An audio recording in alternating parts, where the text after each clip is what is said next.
life sucks and grief hits you and loss overwhelms you, what in the world do you do? And many of you who are listening to this have been there, that grief just stinks and grief sucks, and I'm so sorry for your losses. Really am.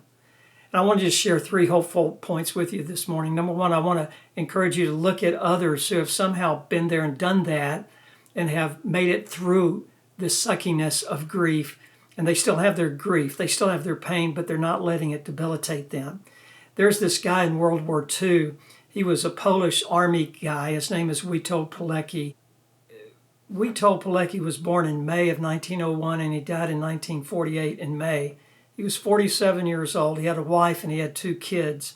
And he was a Polish cavalry officer. He co-founded the secret Polish army resistant movement as Hitler and Nazi Germany made its way into Poland and started to arrest all thousands and thousands of Polish people.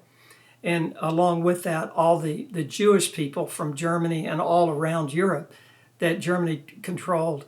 And they built this concentration camp called Auschwitz.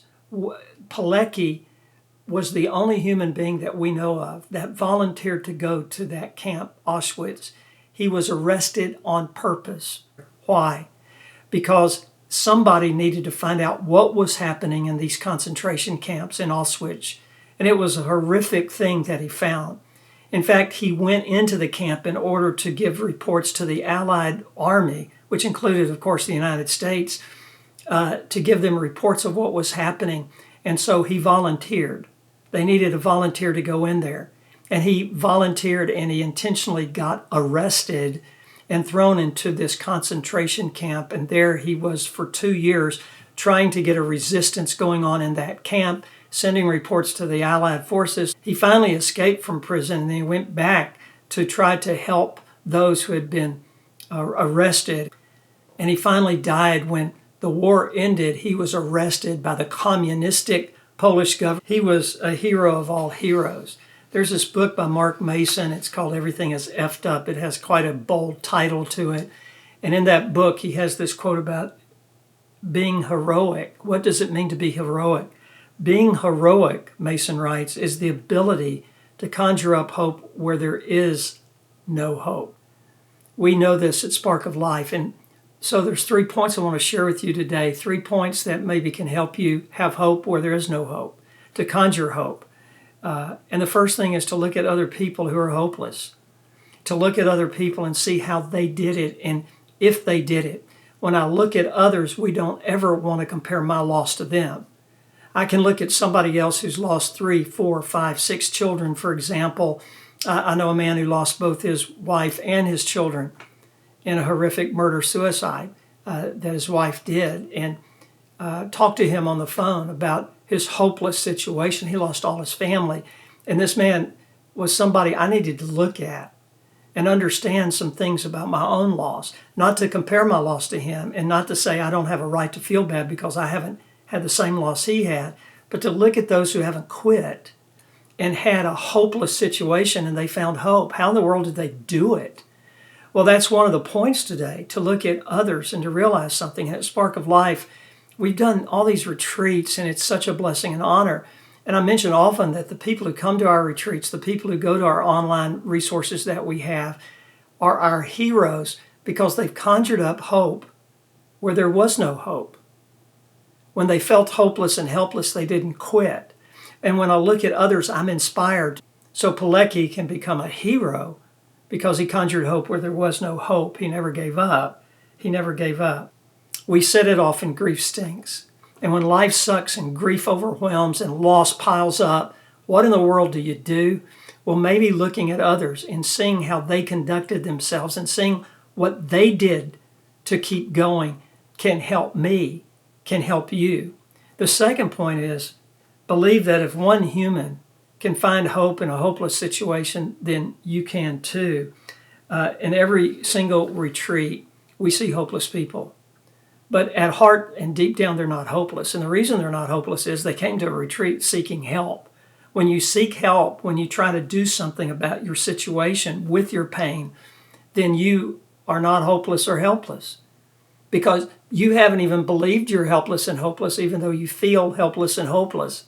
And I say that often because I think it's such a vital point, right? No, we're saying if you do anything to find help, you are acting in a way that's not hopeless and helpless, if that makes sense. My emotions do not define me. So if I look at somebody else and I see that they have not given up, it helps me not give up either. If I look at somebody else who is on the brink of giving up but didn't give up, and they're living productive lives and they're not letting their past define them or debilitate them, then I get hope. If one other person can do it, then I can do it. So what do I do with these feelings of hopelessness and helplessness? Well, what I do is I give voice to it. And so we have found the power of listening to those who feel hopeless and helpless is so life-giving, because when people are listened to in their pain, then their pain is validated, and we're saying, in effect, there's nothing wrong with you for feeling the way you feel. You've experienced terrible loss. You have every right to feel that way, but you don't have to let it define you. Yes, it's never too late to have a happy childhood is one of the greatest statements I've ever heard in my life. It's never too late to have a happy childhood. Doesn't mean you can go back in the past and change things, but I can reframe the past into something that can make me into a better person today, even the painful things of the past. I want to hold on to the good things. I don't want to forget those. I don't want to heighten the power of all the bad stuff that people have done to me or did to me, or my own mistakes and failures. I want to recognize them, give voice to them, but not let them define me. So when I look at others who didn't let all the bad stuff define them and dictate to them how they should live their future, their present and thus their future, I'm inspired by that. I need to look at others, and I need to realize if one human being can go through what Pilecki did in the midst of pain and death and all the losses he experienced, then so can I. And then the third point we want to make. First point, look at others. Second point is realize if one can do it, I can do it. And realize the third thing, find meaning in all the crap that's happened to you. Find meaning. This does not mean, and I will repeat this often, it does not mean that everything happens for a reason, a specific reason. I do not believe that. I don't believe that God delights in my pain and my suffering. Jesus wept at the tomb of a good friend. He wept. God sees our pain and his heart goes out to us. God is not a monster. I don't understand everything about God, but I know this. It is a myth that everything happens for a specific reason. Sometimes evil people do evil things. Sometimes people hurt other people because of free will, right? That does not mean I can't find meaning in every bad thing that happens, in the bad stuff that happens. Viktor Frankl spent time in Auschwitz. He was an Austrian psychologist. He was a neurologist. He was a psychiatrist. He was an author, and he was a Holocaust survivor. And Viktor Frankl went to the same concentration camp as Pilecki did, the guy I talked to you about earlier in this video. So this is our third point. Find meaning in whatever you're going through. What can you find there that can help you propel yourself forward into the future, a different, changed person with your pain, but a different person with the same identity, the core identity. Don't let the past define your core identity. Well, I'm going to have another video on that.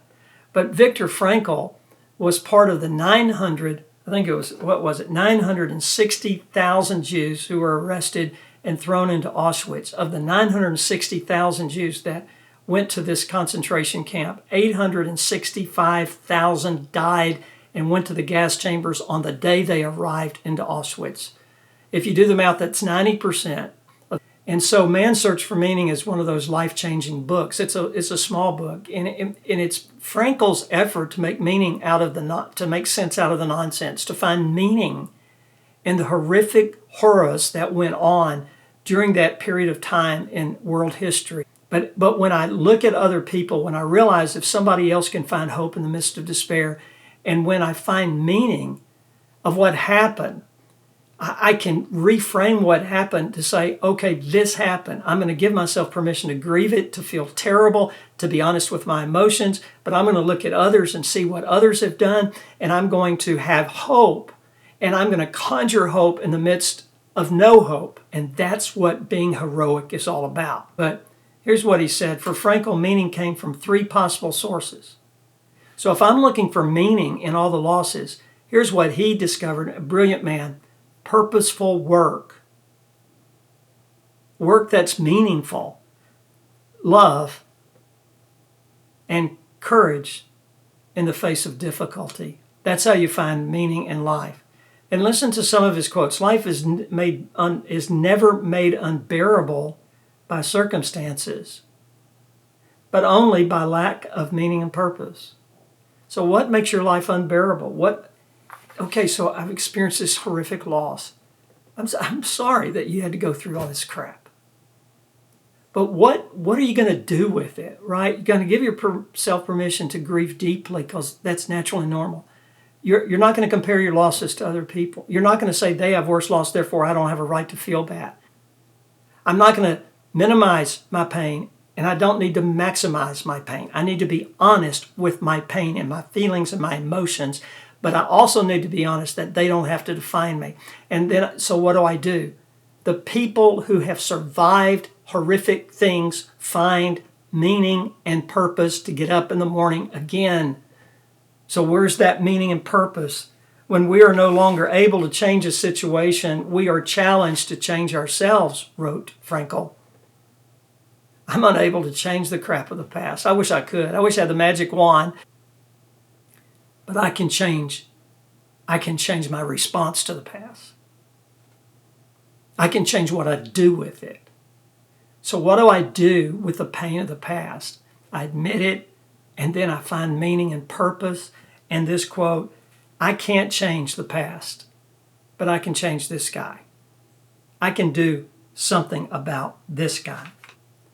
We really want you to find hope in the midst of no hope. Remember this, I want to repeat this, that true heroism, being heroic, is finding hope, conjuring up hope where there is no hope, of not quitting, of not giving into it.